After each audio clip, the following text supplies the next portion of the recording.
بسم اللہ الرحمن الرحیم۔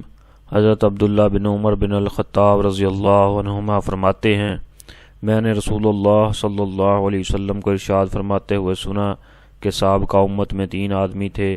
وہ ایک دفعہ کہیں چلے جا رہے تھے کہ دوران سفر ان کو ایک غار میں رات گزارنا پڑی۔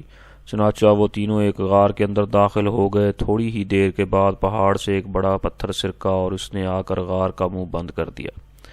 سب کہنے لگے کہ اس پتھر سے نجات اور خلاصی کی یہی صورت ہے کہ ہر آدمی اپنے نیک اعمال کا اللہ تعالیٰ کے سامنے وسیلہ پیش کر کے دعا کرے۔ چنانچہ ان میں سے ایک آدمی نے یوں دعا شروع کی کہ اے اللہ، میرے بوڑھے ماں باپ تھے، میں ان سے پہلے اپنے بچوں کو دودھ نہیں پلاتا تھا۔ ایک دن میں درختوں کی تلاش میں دور نکل گیا۔ جب شام کو واپس آیا تو وہ دونوں سو چکے تھے۔ میں نے ان کے لیے رات کا دودھ دوہا۔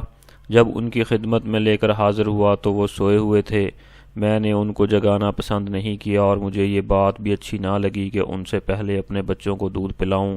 چنانچہ میں اسی حالت میں کہ دودھ کا پیالہ میرے ہاتھ میں تھا اور ان کے بیدار ہونے کا انتظار کرتا رہا، یہاں تک کہ ساری رات گزر گئی اور صبح صادق ہو گئی اور بچے میرے قدموں میں بلبلاتے رہے۔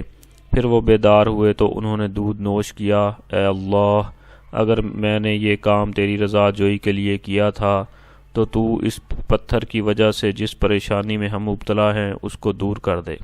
چنانچہ وہ پتھر تھوڑا سا ہٹ گیا کہ ابھی اس سے نکلنا مشکل تھا۔ پھر دوسرے آدمی نے یوں دعا کی کہ اے اللہ، میری ایک چچا زاد بہن تھی، وہ مجھے بہت پسند تھی۔ ایک روایت میں یہ الفاظ ہیں کہ میں اس سے اس قدر محبت کرتا تھا جس قدر کوئی مرد عورت سے محبت کرتا ہو، بلکہ اس سے بھی زیادہ۔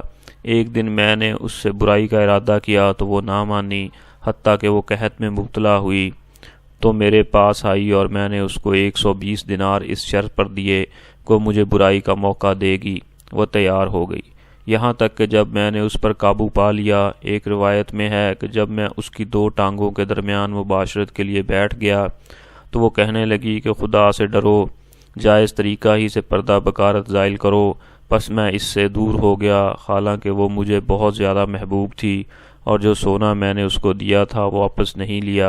اے اللہ، اگر میں نے یہ کام تیری خوشنودی کے لیے کیا تھا تو اس مصیبت سے ہمیں نجات دے دے جس میں ہم سب مبتلا ہیں۔ چنانچہ وہ پتھر تھوڑا سا مزید اپنی جگہ سے ہٹ گیا کہ ابھی اس سے نکلنا مشکل تھا۔ پھر تیسرے آدمی نے دعا کی کہ اے اللہ، میں نے چند مزدور اجرت پر رکھے تھے، ایک آدمی کے سوا سب کی مزدوری میں نے ادا کر دی۔ وہ آدمی جس کی مزدوری میں نے ادا نہیں کی تھی وہ اپنی مزدوری چھوڑ کر چلا گیا تھا۔ میں نے اس کی اجرت کو بڑھایا یہاں تک کہ اس سے اموال کثیرہ ہو گئے۔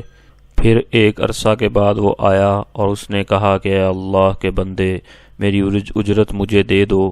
میں نے کہا کہ یہ اونٹ، گائے، بکریاں اور غلام وغیرہ جو تجھے نظر آ رہے ہیں یہ سب تیری ہی اجرت ہے۔ اس نے کہا کہ اے اللہ کے بندے، میرے ساتھ مزاح نہ کر۔ میں نے کہا کہ میں تیرے ساتھ مزاح نہیں کر رہا ہوں۔ چنانچہ اس نے وہ سارا مال لیا اور سارے جانور ہانک کر لے گیا، کوئی چیز نہیں چھوڑی۔ اے اللہ، اگر میں نے یہ کام تیری رضا حاصل کرنے کے لیے کیا تھا تو ہمیں اس مصیبت سے چھٹکارا عطا فرما دے جس میں ہم سبھی مبتلا ہیں۔ چنانچہ وہ پتھر دور ہو گیا اور وہ تینوں اس غار سے نکل کر آگے کو روانہ ہو گئے۔ معلوم ہوا کہ مصائب و مشکلات کے پیش آنے پر اللہ تعالیٰ سے دعا کرنی چاہیے، اور یہ تعمیل حکم بھی ہے، جیسا کہ ارشاد ہے، یعنی تمہارے پروردگار نے فرمایا ہے کہ تم مجھ سے دعا کیا کرو، میں تمہاری دعا قبول کروں گا۔ نیک اعمال کو وسیلہ میں پیش کرنا جائز ہے۔ کرب و بلا سے نجات حاصل کرنے میں بندہ کے تقوی کو بڑا دخل ہوتا ہے، جیسا کہ فرمایا، یعنی جو شخص تقوی اختیار کرتا ہے، اللہ تعالیٰ سے ڈرتا ہے، اللہ تعالیٰ مصائب سے نکلنے کی کوئی نہ کوئی راہ نکال دیتے ہیں۔ اس حدیث سے والدین کے ساتھ حسن سلوک اور ان کی خدمت گزاری کی فضیلت معلوم ہوتی ہے۔ نیز معلوم ہوا کہ ان کو دوسروں پر ترجیح دینا باعث فضیلت کام ہے۔ پاک دامنی اور غیر محرم عورتوں سے دور رہنے کی فضیلت معلوم ہوئی۔ حسن معاملہ کی فضیلت معلوم ہوئی۔ اس سے معلوم ہوا کہ معاملات میں امانت کی ادائیگی اور فیض و سخاوت سے کام لینا بہت اچھا عمل ہے۔